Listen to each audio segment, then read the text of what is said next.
social, music, talk. Just the topic of independent radio, which is what I came from. Quad was independent radio. Right. And then the other stations where I worked, like in Milwaukee, that was independent radio, and then Palm Springs and San Francisco. All of that I always worked for independent owners, but a lot of people don't have that luxury. I mean, a lot of people have to work for the big companies. Right, and you've written about it. I mean, I've read your posts, and you're active in analyzing those things on social media and letting folks access that information from you. To me, you've got people that are hugely talented. They get fired every day because it's a big corporate decision that literally almost has nothing to do with their talent. It has nothing to do with commitment. It has nothing to do with and that's. I've really been fortunate to dodge those bullets that hit other people all the time. I've really, really felt very, very fortunate to have a career last this long. A lot of it because, just like you pointed out, it's been an independently owned station, and I haven't had to fight Nielsen ratings or just be dumped because they just want to change the format for no reason that makes any sense. But even so, doesn't KUIC get pretty good ratings? Like, and when you look at the different markets and you add it all up, I mean, we do. We've been lucky to have very consistent ratings and make consistent profit for ultimately now for the bigger company that owns us. But even back in the day for the two Levitt brothers who did well by KUIC. And part of that is, I really believe, without sort of overhyping that local angle, but there aren't many stations who can serve the community so directly. I mean, people in Vacaville and Fairfield and Vallejo and Davis and on into San Francisco and Sacramento, they've got a bunch of choices. They can listen to all kinds of different radio stations and, of course, other platforms too. And the fact that KUIC continues to do well, I think, speaks directly to how connected we are to the community versus some of these other stations that don't cover, let's say, the roadways when it comes to traffic reports that we can cover, because we're right there in the center of all that stuff. So I think we have a little advantage there, and it's paid off at least in the last 20 years or so. Yeah, man. I've known that station for a long time, probably since the 80s, because that's when I kind of started researching it. But like you said, it started when? Back in 1973. They got their license in 73. You and I were just little kids back then, right? Right. 1973. So has it always been the current format, which is describe the format? Well, the format, is flipped around a little bit. Currently, we're in that hot AC. Whenever I say hot AC, I always think of you, but it's not hot out like Cosper. Because I was AC on the air. Music.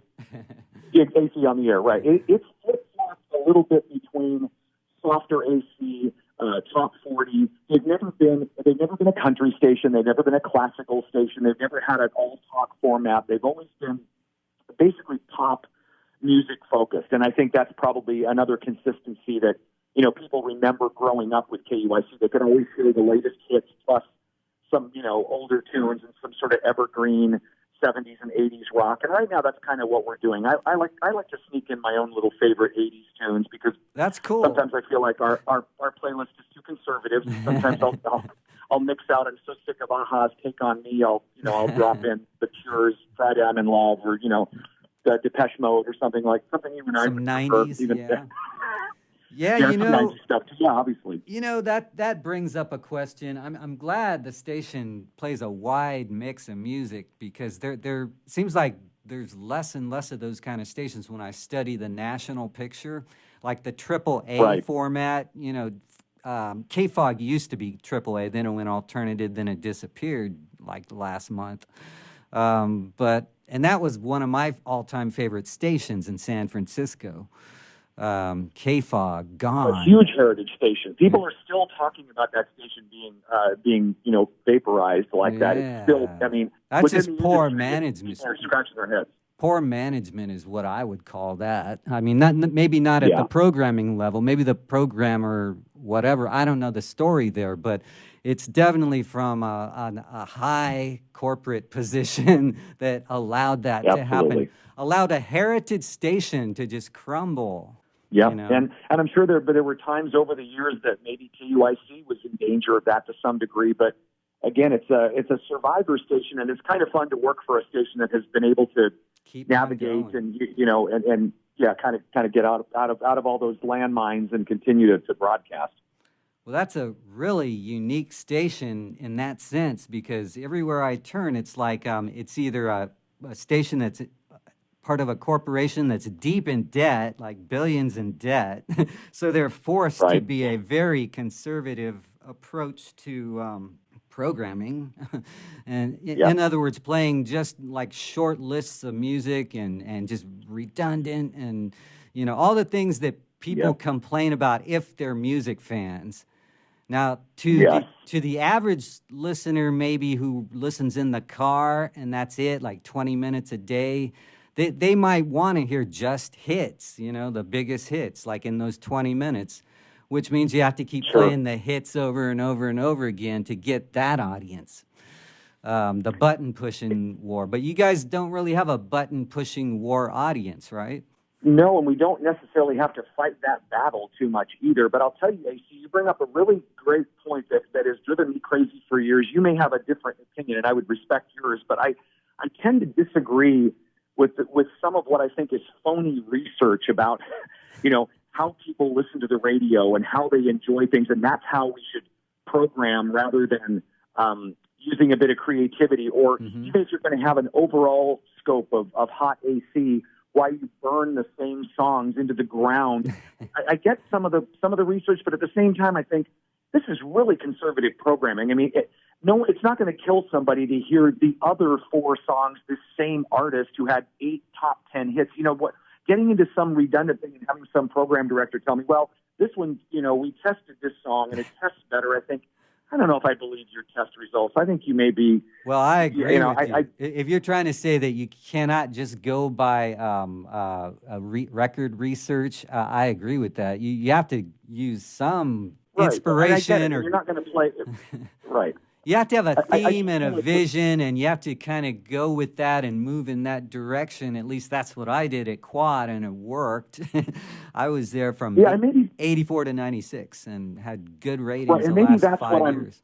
I'm using your Quad model when I think of that, because I remember that. And obviously, that was one of the first stations I heard when I moved from Southern California to Sacramento in 1992. That was when I was right in the heart of your time that you were there initially. And the idea, you had a theme, you had an alternative theme, and you had some original stuff. You had a local sounds of Sacramento and the major label stuff that was coming out. But you had a theme, and you fit that musical theme depending on what you decided to program. I just see when you have a really, really narrow set of songs that are in your theme, that's when I worry that you're burning your audience out. I mean, there's a lot of stuff out there that falls under your theme. Yeah. Go out and enjoy it a little bit. Don't limit yourself to 4 songs from 1986 because you tested those and they tested well. I mean, right. Come on, man. That's like the classic rock format. Keeps getting tighter, don't you think? Like they don't even explore anymore. I mean, some stations. Like there's so much out there. Some stations might. I haven't listened to the Eagle and Sacramento in a long time, and they seem to be a pretty good station for a long time because they didn't really burn out anything. But I haven't heard them. Yeah, they still are. And you and I know a lot of the staff on the Eagle, and those are good people that have worked hard, and I really do, and I still enjoy that because a lot of that music. Sadly, I'm old enough to remember, when when it came out, Eddie Money's. Yeah, Chicken was a brand new song. I mean, to me, so I don't necessarily think of them as super oldies, even though I know in today's millennial world they are. But, right. I think of them as more like normal music. In the sense that it's what I've heard most of my life anywhere I go. Mostly, like a high percentage of places I've gone, like shopping centers. It's the 60s, 70s classic rock has probably been the most music I've heard in my life, and then after after that, 80s, 90s. Well, and a credit to you, AC, for being able to, especially given that you're not like just some hotshot 26-year-old like you were back when you were really moving and grooving the stuff. That even in the work you've done in podcasting and writing and whatnot, you're still highlighting new things. You're still looking for the new NU types of music forms and way to get your music out. And I think that, just because I happen to love older music and that's kind of the stuff that I grew up in, I still don't ever want to be that guy that refuses to accept new things and listen to new stuff and find new stuff that rocks. And you're to be credited for that because I think a lot of people our age in the business, whether they're musicians like we are or they work in radio like we do, sometimes they turn that valve off a little bit too prematurely. Yeah, but I have always been a music lover to want to hear new music, and that's what I listen to on YouTube a lot, is just punching in, new music out of San Diego or whatever. And I go to Reverb Nation and all those kind of sites that have a lot of local indie music on it. And I'm starting to build my own list called Cool Indie Songs of the Decade. And it's like over like, I don't know, it's like 400 songs right now on my site, playlistresearch.com. And basically, I'm always looking for cool new music, but in the sense that it's innovative or it's traditional and done really well. Agreed. In other words, don't fear the guitars, my friends. Don't fear, a Marshall amp with a Les Paul and a live drums and, a Hammond B3 organ. There's still some really cool stuff you can do in 2019 using that, that paradigm rather than, and again, that says nothing. I love stuff by Billie Eilish. I love stuff that has nothing but, one guy and a synthesizer and, a lot of great production value to it. But so you play Billie Eilish, rock. I bet you play Billie Eilish. Do you play Bad Guy? We play that in high rotation. Okay. Yeah. And funny enough, you've got to stop me. Here's one of my bad radio things I fall back on is every time I come out of that song, my first inclination is to go, so that was Bad Guy by Billie Eilish. But don't worry, this is John Young, your resident good guy. And I've got to stop that. But it's just too obvious. It falls in my lap. So I have to stop those little things. What are the phones like on that? Do you get a lot of requests for that?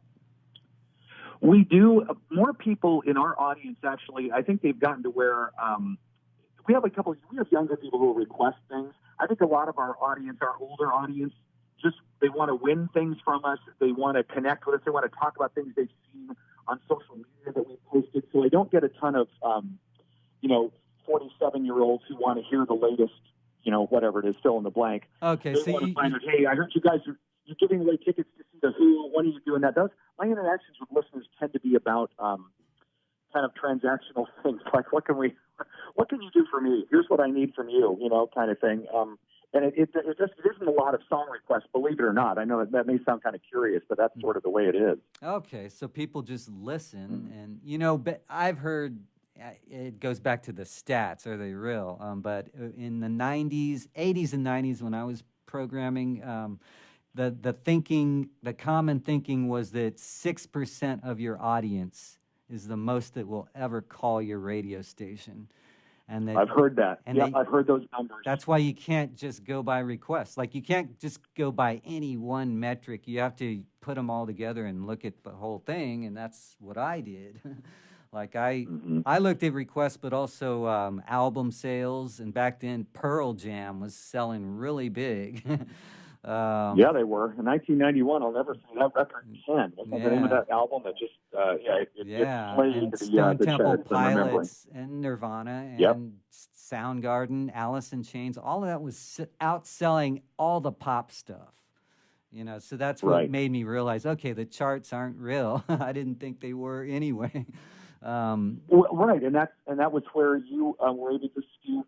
I just remember all that happening because that's when I landed in town, coming up from where you are now, in Northern California. Right. I'm searching for, I'm what was I was 27 when I moved up, and that was that was my demo. That was the music I was interested in, and Quad was that beacon for people who were new to town. I'm sure it was also for people who'd grown up there, but Quad had changed. I mean, you gave me some history. It wasn't always alternative, but that's the Quad I remember. It was an alternative station that was playing these bands that either I loved or I discovered, like Cake and like some of those other the Deftones bands I didn't have any clue about till I moved to Northern California. We played Oleander when they were called Jack. on the local show, and you were on the local show, right? Like that's how we met, right? On the local show. That's right.